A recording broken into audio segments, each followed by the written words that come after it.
Mystery Baker here. Hope you're all doing well. In today's video I am going to be showing you how to make an 8-inch square Christmas cake. Now I know a lot of you out there are my beginners, and I know for some it'll be the first time you've ever made a Christmas cake, but I want to reassure you that it is simple if you follow these simple rules. So all it needs is a little bit of love and a little bit of preparation in advance the night before. So this is the night before I make my Christmas cake, and what I do is I weigh out all of my fruits in a bowl, and I'm going to tell you what I've got in here. I have got, at the back, I have 600 grams of currants. I have got I have got 200 grams of sultanas. Over here I have 200 grams of raisins. And then at the side here I have 70 grams of mixed peel. And right at the end, this wonderful red colour are my cherries. So I have 70 grams of glazed cherries, and I've just chopped them up ever so slightly so that they're more bite size. And that's all I've done is place them in a bowl. And then all you do is you add your favourite booze.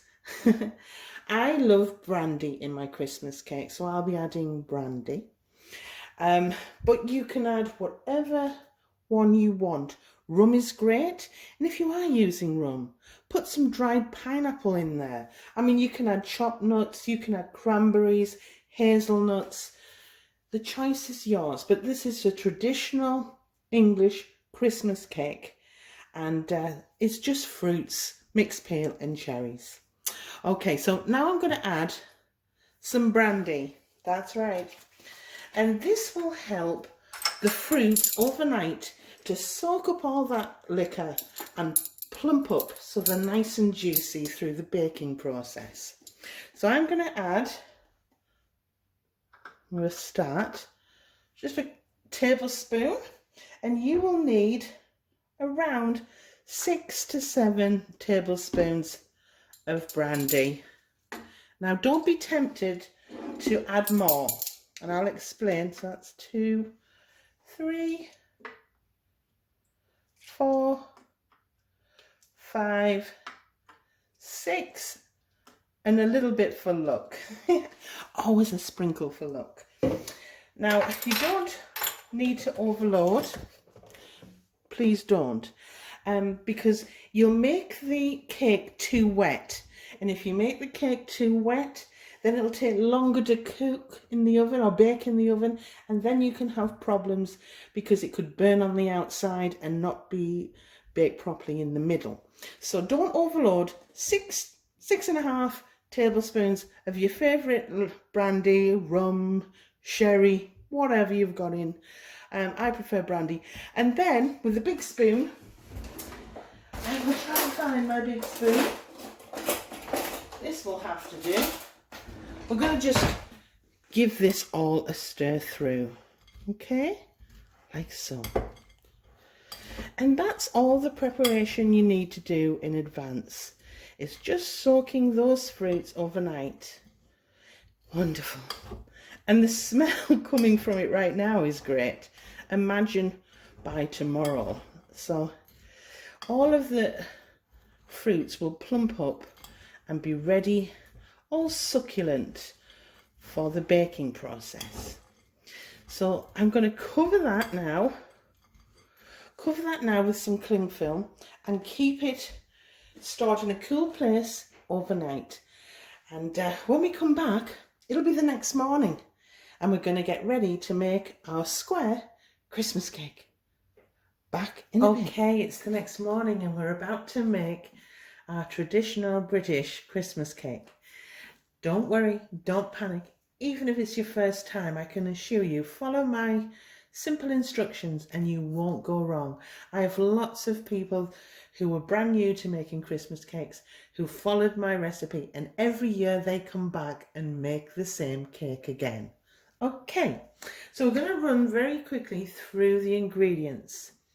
So I've got a large bowl here, a large bowl, and I have 275 grams of Muscovado sugar. You can also use soft dark brown sugar as well as an alternative. And also I have 275 grams of unsalted butter. And make sure that it's at room temperature and not direct from the fridge, because you'll have a right carry on trying to mix it. Make sure it's soft to the touch. Don't microwave it, just leave it out overnight and it should be okay by the next morning. You'll also need 5 eggs. That's right, 5. I'll move that back. And then you'll need plain flour. And I'll be using 275 grams of plain flour. Now, some people say, well, they use self-raising flour or flour with a raising agent in it. And I would recommend just using regular plain flour for this recipe. It is far superior than the self-raising flour cakes. So I've got my flour here, and I'm going to add a little bit of va-va-voom to the flour. So you'll need a little bit of ground nutmeg and some mixed spice, okay? So you'll need, of the nutmeg, you will need 1/4 teaspoon. Make sure it's just a level teaspoon, okay? Just 1/4 teaspoon. And you will need 3/4 teaspoons of mixed spice. So basically it's 1/4 teaspoon times 3. Make sure it's level. So there's 1, 2, 3. Okay. And try not to overload. I know you think, well, that's not a lot of mixed spice, but it is, because it's a very potent and very strong spice. Don't overspice the cake. 3/4 teaspoon is enough. And I'm just going to give that a mix through gently here. And that is that. I've got my fruit over in the corner here, the one I soaked the night before. So I've got everything ready, and I've also, very quickly, bring this in. I've also got my cake tin, and I've lined it with greaseproof paper on the bottom and along the sides, and I've doubled it up, so I've lined from the bottom and then double again to the top, okay? And that will protect the cake while it's in the oven. I also will add more greaseproof paper around the outside of the cake tin as well, but I'll show you that little stage later. So I've got all my ingredients, and I hope you have too, and we're going to get started. So I'll move my flour out of the way for now, okay? And we're going to start by creaming my Muscovado sugar and my butter together. And it's not like when you're making a sponge cake, it won't dissolve and become very smooth. It'll still have a grain to it. But nevertheless, you still need to cream this for at least 4 to 5 minutes. So I'm not going to make a noise and bother you with loud mixers going, but I'm going to do that off camera. And when I come back, I'll show you the consistency.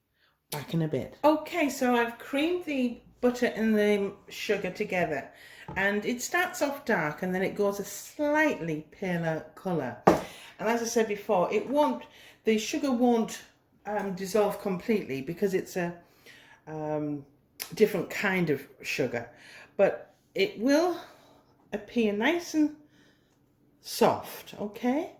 It's soft. It's still granular, but it's soft. And you know, then you're ready for the next stage. Now, I'm going to add now in batches, okay? So we're going to start with our flour that we've added our spices to, and I mixed it all through. And with the sieve, I'm going to add a third of the flour, okay?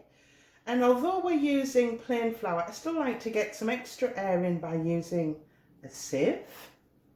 That's about a third. I'm not measuring, I'm just kind of guessing. And a third of our egg. And I've just beat that up. I've beat my 5 eggs up just to add extra air. And you see the bubbles? So I'm going to add a third of my egg. And I'm going to beat for just a medium speed for about 1 minute only.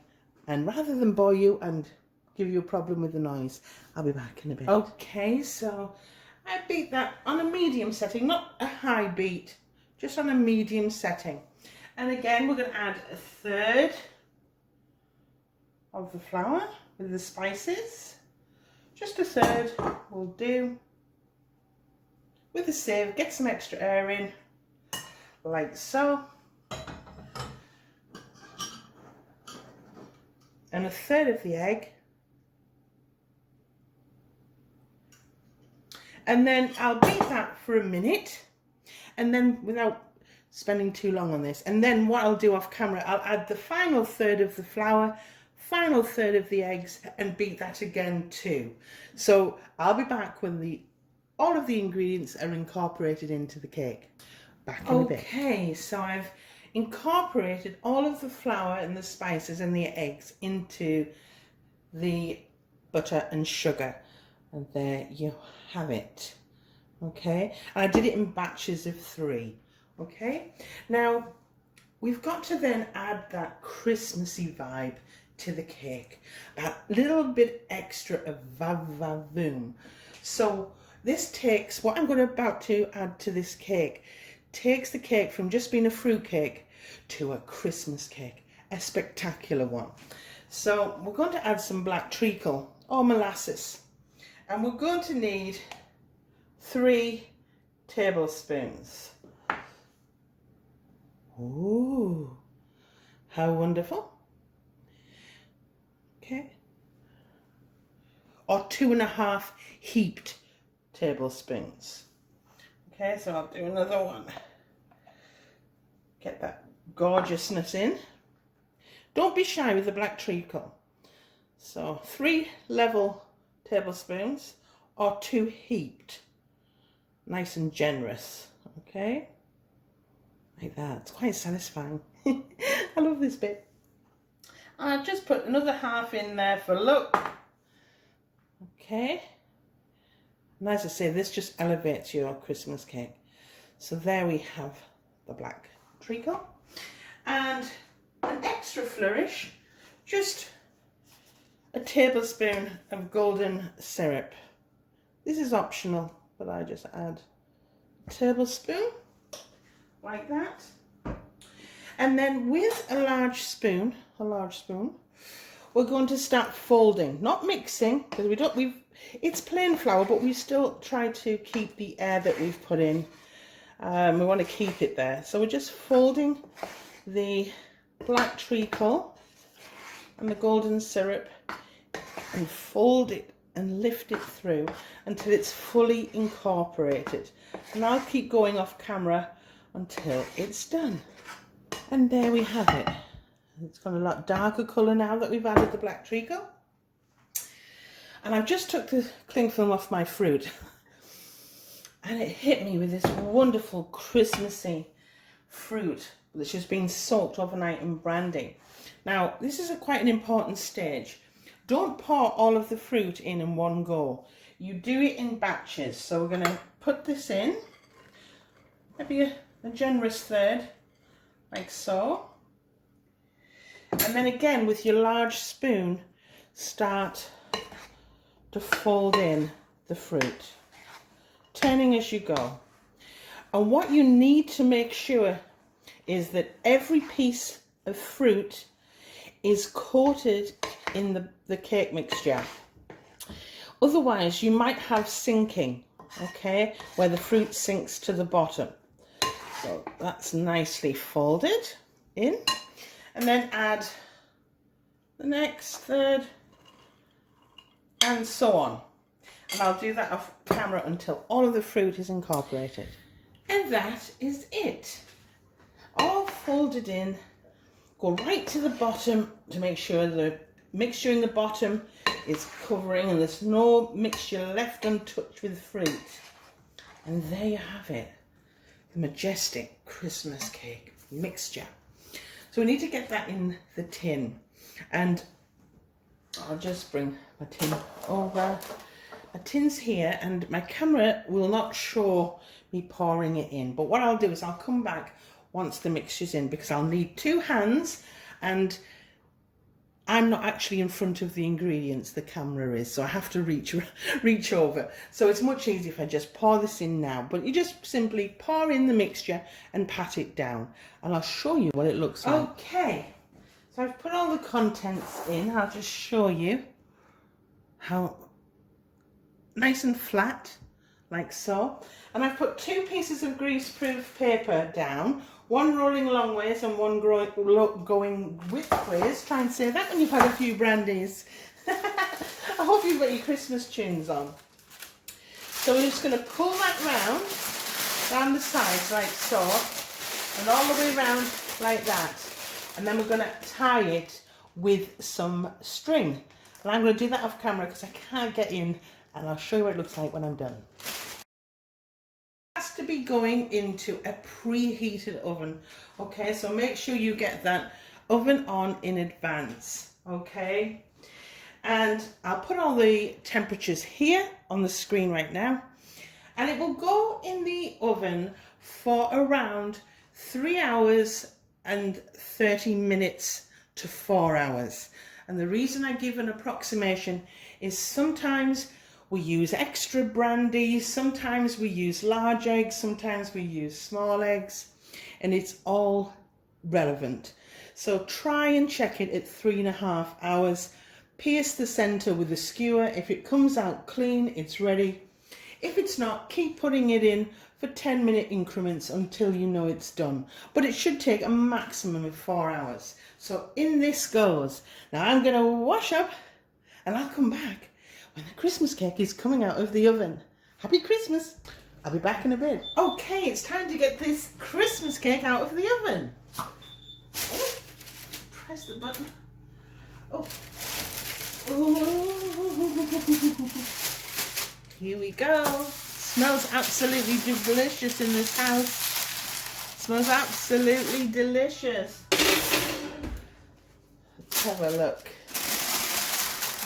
I don't know if I'll let you lean over. Let's have a look. Can you see? And it's this glorious golden deep brown colour, and the smell permeating through the house. Ooh la la, I can tell it's Christmas. What I'm going to do now is absolutely nothing. I'm going to allow this to cool in the tin, and once it's cool, in about 2 hours time, maybe 3, I'll remove it from the tin, and then I'll leave it just covered in the greaseproof paper until it's 100% cool, and then I'll wrap it in fresh greaseproof paper, fresh tin foil, double dose of that, and then I'll store it in a cool container. Now, as you know, I've made this Christmas cake a little bit late this year, a little bit late, but yeah, I'll be feeding it every other day with brandy, because I'm going to have to, because I need it soaked in that beautiful fruit in order to give it that delicious Christmassy feel. And that's it. Well, thanks very much for watching. Please don't forget to hit like, subscribe if you haven't already, and Merry Christmas everyone. Bye.